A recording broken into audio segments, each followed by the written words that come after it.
This is Banging on the Drum.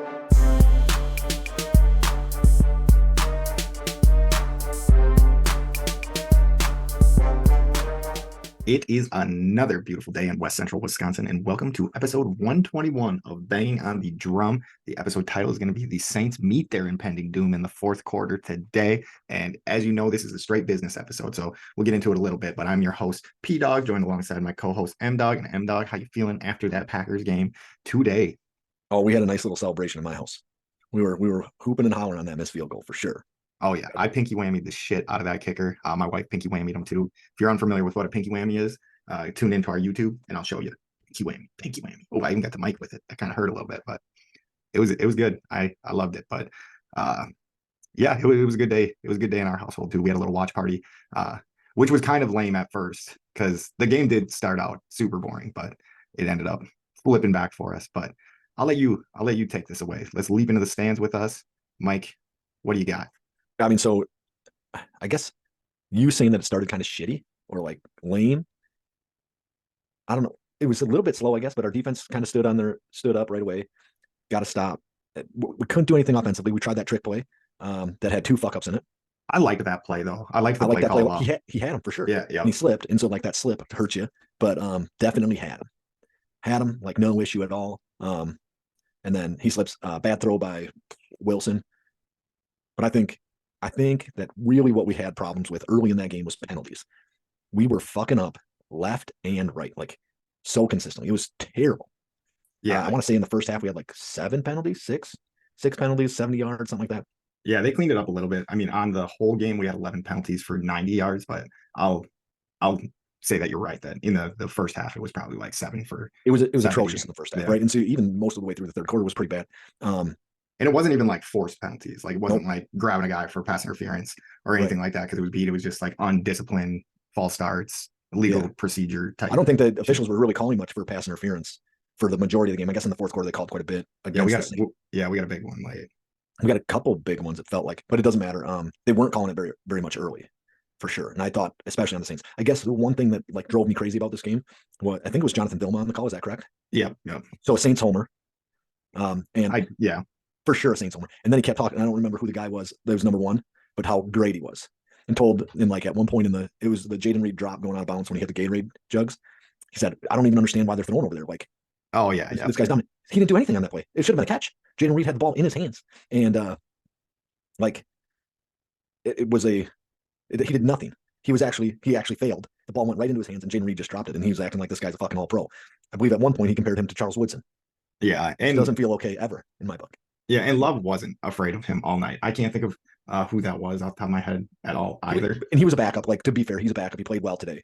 He wasn't getting called because he was just a step early, which I guess is okay. Like, if the Packers are doing that, I'd be bitching about how they shouldn't be getting called on that stuff. So I'm not going to get into that too much.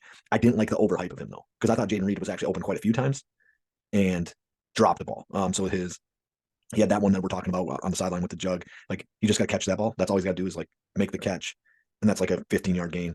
He had the ball in the end zone that he comes to the ground with it and it gets kicked out of his hands. That might have been the same guy covering him again.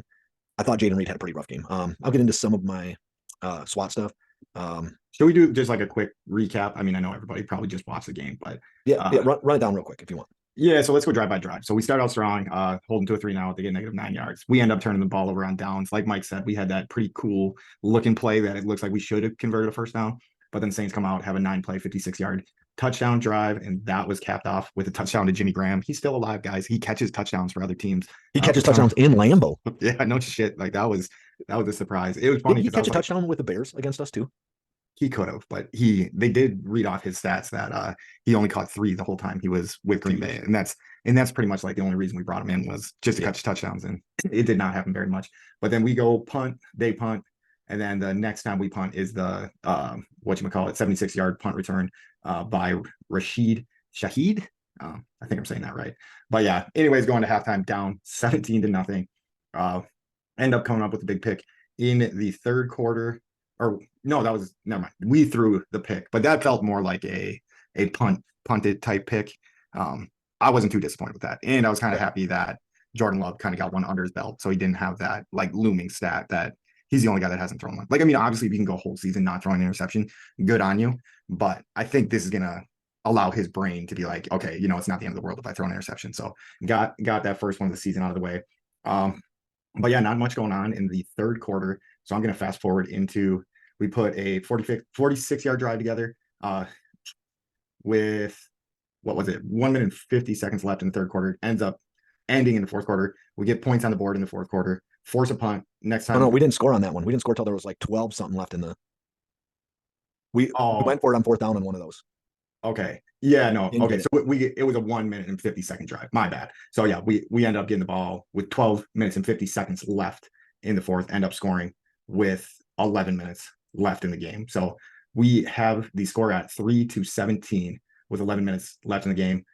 Get a 5-and-out. So not too bad. Force a punt pretty quick in that one. Come back down. Have a 7-play, 80-yard drive capped off with Jordan Love. That was the rushing touchdown for Jordan Love. And then we go for 2, which I loved that call. I don't know how you were feeling. I was nervous about it because I thought it could have been a fuck up, but I guess you have 2 opportunities to get it, right? Because you're going to have to score another touchdown and to tie it up anyway. But yeah, it's kind of like the faith in your boys call there, which I kind of respected out of LaFleur in that situation, because it did not seem like a situation where he should have had the faith that he had in them. But I think that just says I have 2 opportunities to get it instead of 1. And so I'm going to play the odds that one of these 2, I'm going to get it. Yeah, that's definitely like the analytical play of it. But I think the field play of that is like, yeah, we haven't been moving the ball that well. Like, but whatever, we go for it, get it. Next drive, 3-and-out. And then the next drive, we come back down, score another touchdown on another 80-yard drive on a pass to Romeo Doubs, kick the extra point, go ahead. Then the Saints do drive it back down, put themselves in a pretty good position to win the game with a field goal. I mean, we would have still had like 1 minute and 10 seconds left or some shit like that. 1 minute and 5 seconds left. And Mike's pointing at me real quick. Yeah, we're going to have to pause real quick. Okay. Yeah, we can pause. But yeah, missed a field goal and we capitalize there. All right, we're back from a little pause there, but I think we left off. Packers end up winning the game from that missed kick. But like I was saying, we still had 1 minute and 10 seconds left. And I was even still feeling I had faith because we saved our timeouts. We did end up calling a timeout. Yeah. So we would have had 2 timeouts with 1 minute, 10 seconds left in the game to get down the field. So we weren't in awful shape, but I mean, it was a blessing that he missed that field goal and we were able just to sit on it and didn't have to do any work in that. But game showed a lot of heart there. But I'll let you get into your SWOT analysis. And maybe I'll just jump and add some stuff if you don't hit what I was thinking as well. But you get into it. So I'm going to start with the strengths. I think our defense was the strength. Gary had 3 sacks. Clark had 1 for sure. I don't know if we had like a bunch more than that. However, we had a nice game defensively, getting after the pass rushers. So Derek Carr left in the second quarter. I want to say late second quarter, early third quarter, maybe. Yeah, I want to say it was the second half. It was the third quarter, which did give us like more opportunity, I think, so made it probably easier to play defense. Our run defense did seem okay. Yeah, held them that early on we were getting gashed a little bit, but then kind of settled in. Yeah, held them to 77 yards on 22 carries. So I think we'll take that. I'll take that all the time, right? Under 4 yards carry. Another strength I thought was like our young wide receivers and tight ends. Like I like Musgrave a lot. Like I think that he seems to be getting open all the time. I do think that we have all the pass catchers we need in place in 2 years, right? So I think that there's some stuff that is not clicking right now, but I do think that some of that gets solved with Watson coming back. I do think Reed had a tough game. Should have caught a few more passes. Maybe I'm judging him a little bit too harshly as a rookie, but I was pretty angry with him in a couple of spots. Him going into the Gatorade table, that was a big one for me. Like you got to make that catch, and then the touchdown where he gets it kicked out of his hands. Got to make those catches. Just more consistent. They have the skills. Like you can see that they pop at times. However, they got to be more consistent. And then the not quitting, I think, is a huge strength. And I think this is kind of yours, Pat, but you said the will to win, but like not giving up. They had 12:50 left on the clock or something like that when they get the ball in the fourth quarter, and it didn't look like they were giving up. Yeah. Right? It looked like they were like going for it. No, I'm a super optimistic fan, and I gave up in this game. Like I was chalking it up to like I was like, okay, and they could have done the same thing. It's like Bakhtiari's out, Alexander's out, Watson's out, Jones is out. Like this defense is pretty tough. Yep. This is a game we can lose. Like it's not going to end our season if we lose this game. This is one of the ones you could chalk up to being a loss. Like there's a lot of things you could have told yourself in your head to give up, and they didn't do that. So I thought that was pretty impressive because, like I said, I gave up, and I usually never give up on the Packers. Right. And so, honestly, I think after last week, I didn't think that maybe we had the like nuts to fucking go in and just say, we're going to win this game right now. Right. Last week, we had an opportunity late to drive down and score late to win that game, and we couldn't do it. So I didn't know if that was like a real possibility. And then I had another thought in my head that was, if this comes down to a defensive hold, like a defense has to get a stop, I don't have faith in that right now. So I was kind of giving up on that game as well. But like, I don't think any of our players did, which was huge. Did we get into like who missed this game? No, we didn't even get into the injury report. I was going to say that that might fall into the weaknesses. I think it actually fell into more of the opportunities. But yeah, I mean, I guess I just rattled them off, but I didn't say Jenkins. So we'll go into our threats. So we'll put that in our threats because if they don't come back, I think that is a threat to the long term, like, well-being of this team. Right, like you can't be good if at least a few of these guys don't come back. So we'll throw that into the threats on who actually missed this game. But our weaknesses, Love is missing some wide open throws. Had some footing problems early in the game. I thought the receivers dropped a shitload of balls today, and I don't know what the actual drops number was. I don't know if Pat's got that, but I do not. But yeah, for some reason it doesn't just pull up drops like on the one that I'm looking at right here. So maybe yeah, if I it expand felt that way to me. Is that we were in pretty rough shape in terms of, and maybe they won't be considered drops because a defender got there late and hit them or whatever, and calling that a pass breakup. But these were passes that should be caught. You got to hold it tough through, and maybe they'll just learn that. I think Watson had to learn that a little bit last year. Is that getting hit? You got to just kind of keep that ball, yeah, for sure. Strong. Like it's not the same as it was in college football, right? And then the defense feels like it's playing soft all the time. I think I'm going to push back on that a little bit when we get down into maybe some of like what we thought went well in the game, right? Like overall, like the best players and stuff like that, or best attributes to the team. I'm going to push back on that a little bit. Numbers say that we did okay on fourth down or on third down. It was 4 for 14. I don't know if they went for it on fourth down consistently like Atlanta did. 1 for 1. 1 for 1. Okay, so really, I'm going to say 5 for 15 maybe. Yeah, on third downs because I'm going to count a fourth down as that's not really a stop. It's kind of a stop, but it's not a stop, right? Anyway, jump over to our opportunities. Feels like there's a ton of opportunities to even get better after this game. If we get healthy. So if we can get healthy, and what that would mean is we have our number one cornerback in Jair Alexander. We have our let's just say he's at least our 1 or our 2 wide receiver in Christian Watson. We have our starting left tackle back. We have our starting left guard back, and there's one more, right? And our starting running back. Yeah. And really, our running backs we're playing with all backups. We're playing with backup running backs. We're not playing with a 1B in Dylan. We're playing with a backup, which is okay. Like he's a good backup. He just isn't a 1A and a 1B to Aaron Jones. Getting healthy could mean a ton. All the defenses we're going to face from here on out probably get a little bit easier. New Orleans has one of the better defenses in the league. They have a very physical corners. I think our wide receivers had a tough day because of how physical the corners were. Now, not that they didn't show that they could do some stuff, and they did that especially late, but early on, those corners were kind of handling our wide receivers. The young players are growing into the roles that they have. This is going to be a prime opportunity to show the mistakes that can be made in a game, and you can still stay in it. Even if they would have lost, this would have been a great learning game because they fucked up so much early in the game with unnecessary roughness on Kenny Clark, offsides. Like we were at, I think on our first drive, it was 1st and 25 before we ran even one real play. Yeah, it was something like that for sure. Yeah, so it was a challenging like way to start the game. We've seen other Packer teams shut down after starting this way, right? That shit starts going sideways and they kind of start pressing. They didn't start pressing. The defense held tight, and the offense was able to make an adjustment late in the game. Yeah, it was a good fight for sure in this one. Jordan Love, I think, is settling into his role, getting a little bit better all the time. I think the more we see him play, the better he's going to end up being. He's making really good decisions. And then we like winning while all this is going on is pretty cool. Pretty cool. Oh yeah. Yeah. Like all those points, great points.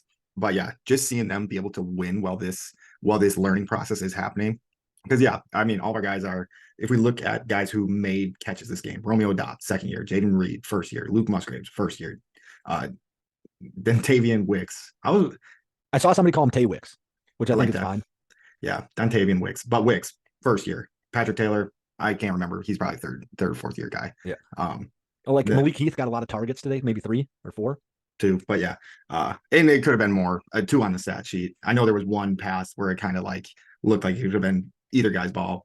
Samori Toure had 3 targets, but yeah, everybody that's getting the ball is on their first or second year, and in a tough game, they end up having a rough one and winning this. So I think that's a good point that you made, but wanted to hammer that home. Yep. All right. And so we're going to jump over to threats. I think our discipline is a huge threat, which is, I don't know if it's on coordinators to have better discipline or if it's on the head coach. I usually put it on the head coach to have better discipline. We had 11 penalties. I think I wrote 10 in our sheet, but I think Pat's at 11 for 90 yards.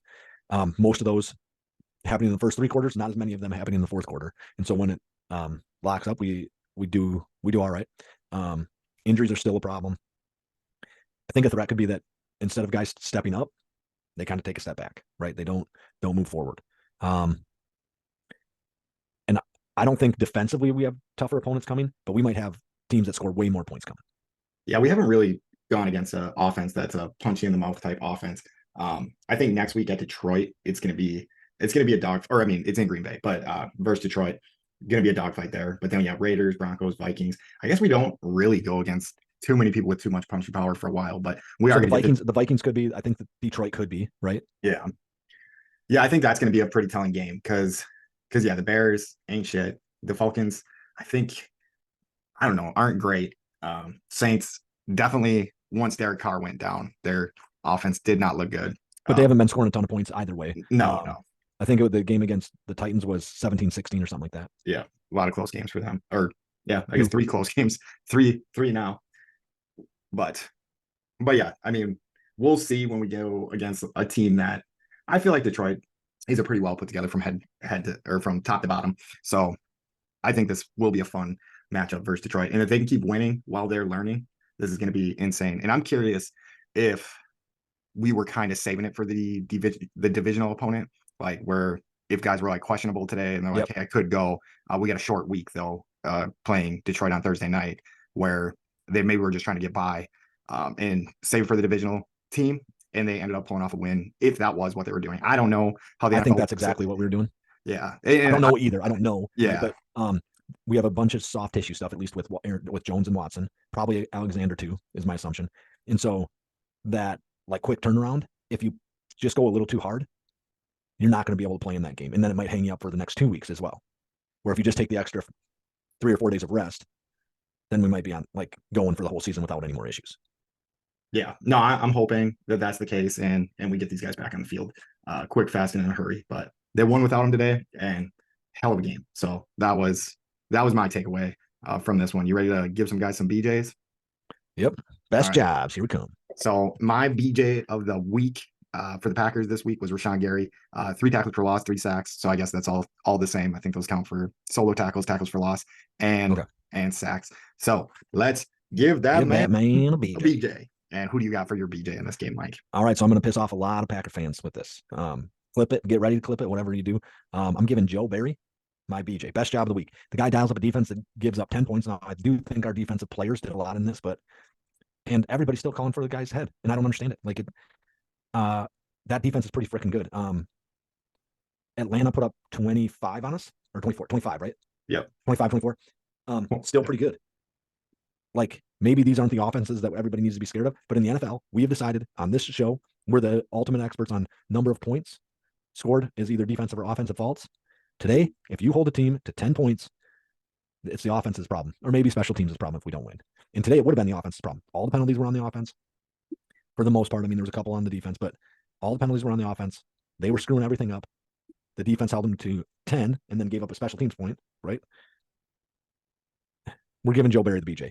Give that man a BJ, a sloppy one too. Give him the sloppy best job. So that was good. But you ready to jump around with us, our fans here? So we're going to get into the Badgers at Purdue breakdown. So the Badgers win this game in West Lafayette, 38-17.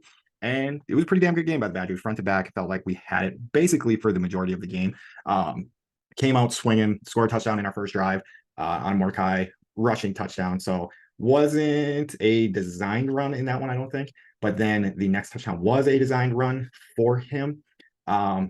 So end up being up 21-3 going into halftime. Purdue had a little bit of push in the third quarter, ended up getting this game within 10 at the end of the third quarter. So end of the third quarter, we ended up getting 2 field goals, one of the drives it felt like we should have been able to finish, which is going to fall into one of my weakness categories is we were down there pretty close. And I think in a game like this, you really need to step on their throat and finish that drive. But I guess a strength though is, for a college team, we're kicking the ball pretty damn well as far as like extra points and field goals. But anyways, it was 27-17 going into the fourth quarter. But the Badgers kick it into high gear in that fourth quarter, and they end up with 11 points. But yeah, like I said, there was never really a down in this game. I won't lie to you guys. I was out at a bar watching this, and I ended up starting to get pretty drunk when we were up 21-3 at half, thinking this one was over. So I had to go back and rewatch some stuff. But it just seemed like a better game plan all around. If I pull up the box score here real quick, so we threw the ball 28 times, we ran the ball 43 times. If I was better at this, I would have looked at like what our last games were, but I'm pretty sure that's our most run heavy game we've had with Fickle at the helm right now, which I guess is only over 50%. I mean, a little bit over 50%. We were running that ball. So run the ball 43 times for 195 yards.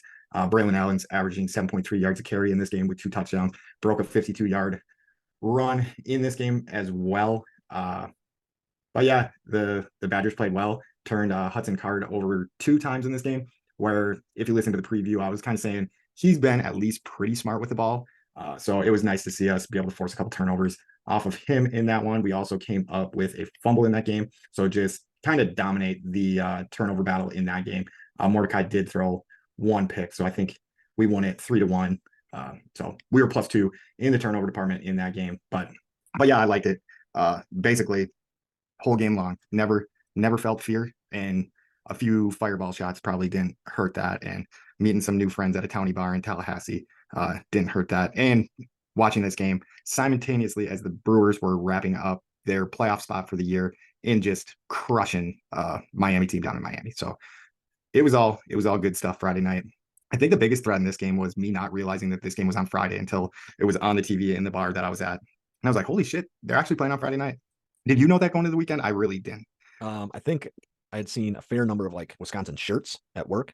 And so then I kind of had the idea that they were playing. I think you actually said that they play at 6:00 on Saturday when we left the podcast on Thursday. I I was definitely kind of thinking that. And then I want to say I knew it was coming on when I got home. So like, because I knew I had football practice with the flag football guys. And then right after that, the Badger game was going to be on. I knew that going home after flag football. So like, but I didn't know if I fully comprehended it right early in the day. Yeah, no, I definitely did not, but it was a pleasant surprise. I did enjoy having Friday night football. I'm pretty sure high schools around the country are probably super pissed off that they're putting Big Ten football on Friday nights, but me not really having that vested of an interest in high school football right now. I will soon with my nephew coming up playing high school football. That would probably piss me off if they play at the same time as him, but I enjoyed this game on Friday night. I will not lie.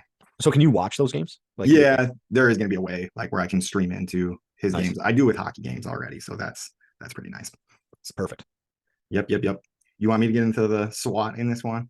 Yeah, do your thing, man. All right. So I think I already tapped a little bit of everything, but looks like we leaned on the running game a little more early. Kind of came out and did what Mike and I were hoping that they were going to do, is try to like take the lead while using our strengths and then try to more implement our game plan from there with a lead. And they did a good job doing that. Then again, to Mordecai, I think he was catching some heat a little bit early, being a transfer quarterback. 5th-year guy, I want to say, like played a lot of college football and down at SMU, catches a little flack, but I'm starting to think he's looking like the real deal. He does seem pretty comfortable and like he's willing to run when he needs to, and he can run pretty quick when he has to. So yeah, he had 2 rushing touchdowns early in the game, and that was nice. For weaknesses, we do end up losing Malusi. He breaks his fibula, but I'm going to spin zone that right into an opportunity. So now Malusi is going to have a extra season if he wants to. Yeah, he's going to have an 8th year if he wants to come back. And he'll be like a headline back for this Wisconsin team, probably get an NIL deal and be able to raise his stock, not being in the shadow of Braylon Allen. I'm assuming Braylon Allen's not coming back just because, I mean, why would you if you've been that dominant and you're going to be one of the top 3 running backs coming out in this draft? Schedule sets up nicely. So what do we got next? So it looks like we got Rutgers next at home, and then we have Iowa at home. So the schedule is setting up nicely. We get one more week of a fairly soft opponent before Iowa comes to town. And then we have Iowa, Illinois, Ohio State. And if you're any kind of college football fan, you'll see that or you would have seen that. Ohio State stayed undefeated, beating Notre Dame in a pretty classic college football game Saturday night. So that and Day, man, if you don't want to beat the shit out of, is it Ryan Day? I want to say, yeah, and them, you're crazy. His little post game conference thing, or whatever, post game press conference thing on the field. It wasn't a press conference, but like the stuff he said on the field. I don't know. Dude's a weirdo. Should just go whoop his ass. But WSU. So yeah, let's get into this. So that Washington State loss that we have early in the season is starting to look like not such a bad loss. So they went out and beat OSU, which we were just looking at this, Mike, but it was 15th, 14th okay, team in the country. So they were ranked 14th. Washington State was ranked 19th. Washington State stays undefeated, doing us a favor, and hopefully they keep running the table so that loss keeps looking better and better for us.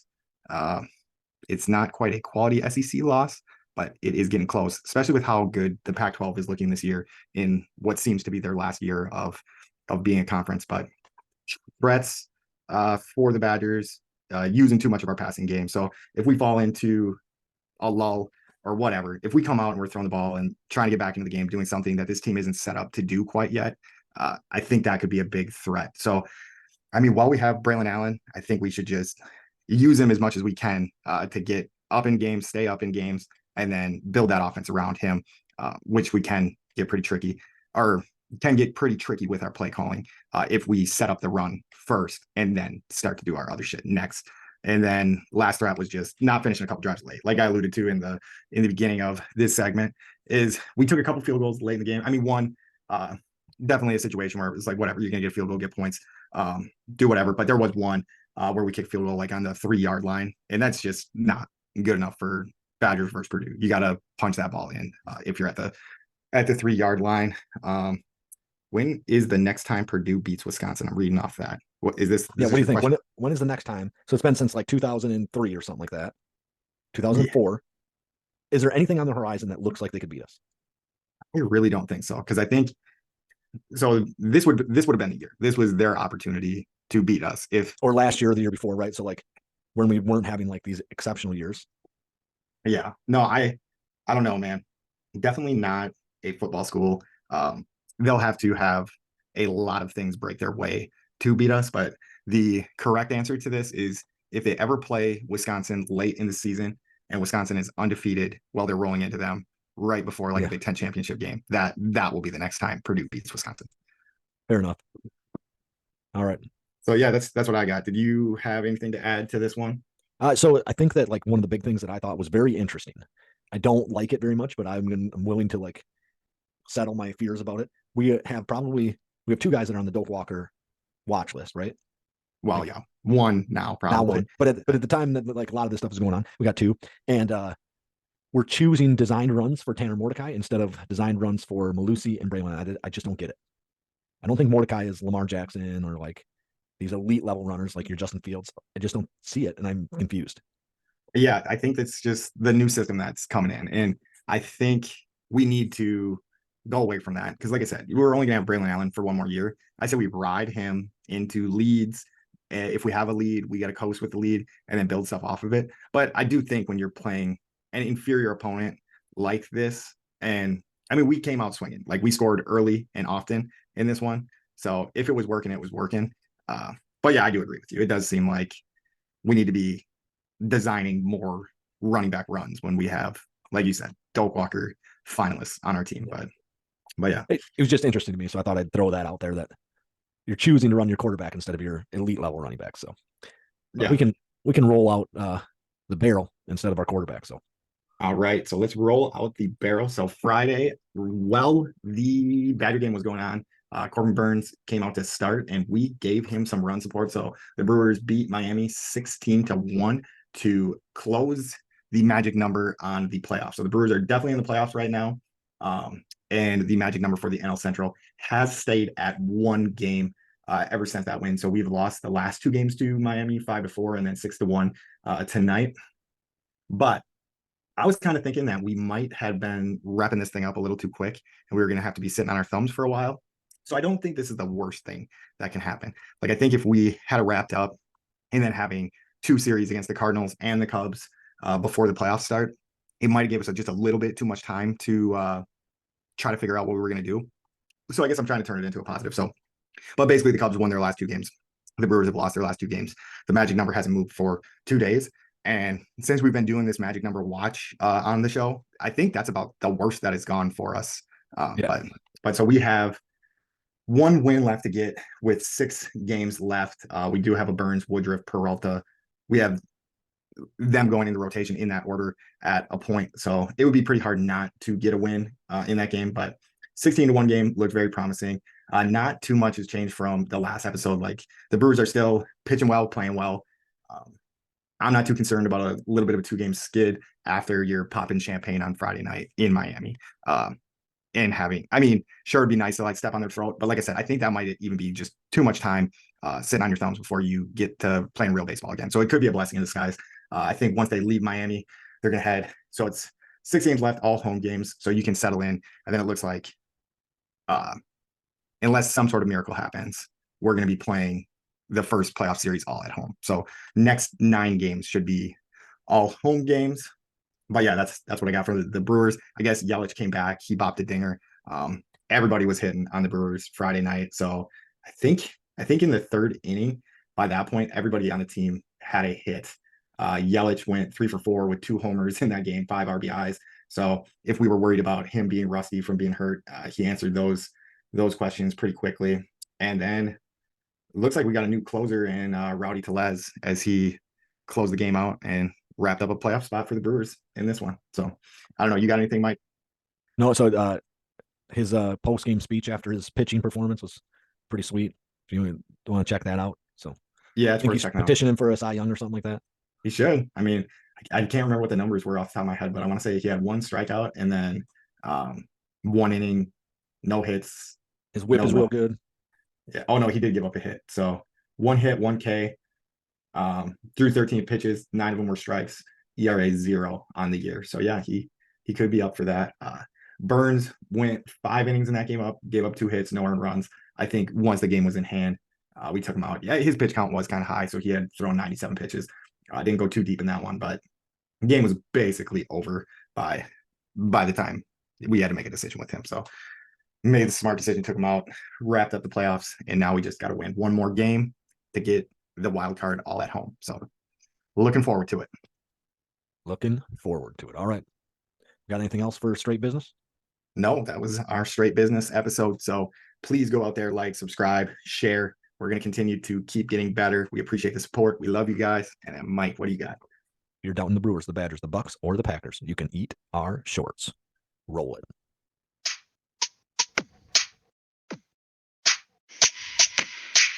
All them suckers that doubted the Packers can't need my shows. All them suckers that doubted the Packers can't eat my shows. Beat them. All them suckers that doubted the Packers can't eat my shows. Eat my shows.